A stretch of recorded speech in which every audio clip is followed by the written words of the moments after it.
देखिए, आप सब लोग जान ही रहे हैं कि 2 बार हम लोगों के प्रयास से, राष्ट्रीय जनता दल के प्रयास से, आदरणीय हमारे नेता लालू जी के प्रयास से 2 बार जाति जनगणना का प्रस्ताव जो है बिहार विधानसभा और बिहार विधान परिषद से पास हुआ। और हम लोगों के प्रयास से हम लोग ने प्रस्ताव बिहार विधानसभा में रखा और प्रधानमंत्री से भी मिल कर के आए। अब हमको और कोई चारा नज़र आ नहीं रहा जाति जनगणना को लेकर के। केवल एक ही चारा नज़र आ रहा है कि अब सड़क पर उतरना पड़ेगा और बिहार से दिल्ली पैदल यात्रा जाति जनगणना को लेकर के करनी पड़ेगी। तेजस्वी जी, एक सवाल है। आज आपने पेपर लीक पे बयान दिया, उसके बाद मुख्यमंत्री ने बयान दिया, कहा तेजी से कार्रवाई हो रही है, बहुत जांच हो रही है, लेकिन अभी तक ये नहीं बताया कि क्या जांच हो रही है और 24 घंटे में पुलिस को मामला सौंपने के बाद भी एक भी गिरफ्तारी नहीं हुई है इसमें। हम तो सुबह ही इस पे बोले थे कि सब दुखद है, हम लोग को पर्सनली भी ठेस पहुंचता है। और सोचिए, जो बाहर से जो परीक्षा देने आए हैं, पूरे देश भर में बदनामी बिहार की हो रही होगी कि वहाँ का ऐसा लाचार सिस्टम है, बीमारू सिस्टम है, जिसने भ्रष्टाचार के पूरी तरीके से भ्रष्टाचार जो है पूरे सिस्टम को जकड़ लिया है।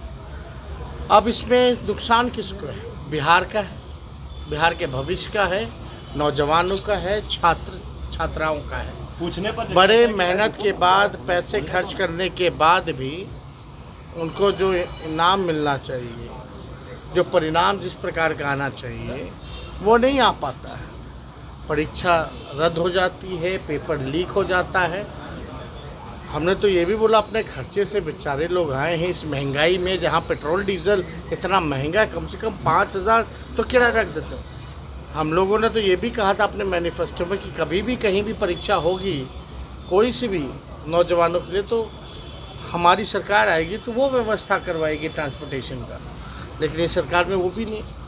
तो हम लोग चाहते हैं कि भाई, कोई पहली बार पेपर लीक तो हुआ नहीं है, बीपीएससी में हुआ, देखिए पहले और कितने बोर्ड वाले में होता है। हर सब्जेक्ट के पेपर के पहले पेपर लीक होता है, सर्कुलेट होता है। अब तक किस पे कार्रवाई?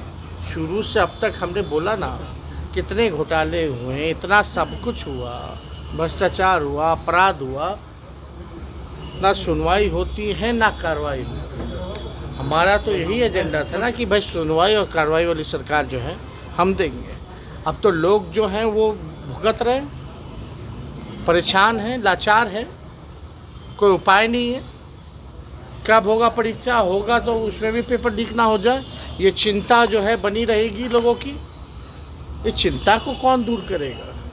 जिनका उम्र ख़त्म हो रहा है, उसका जिम्मेवार कौन होगा?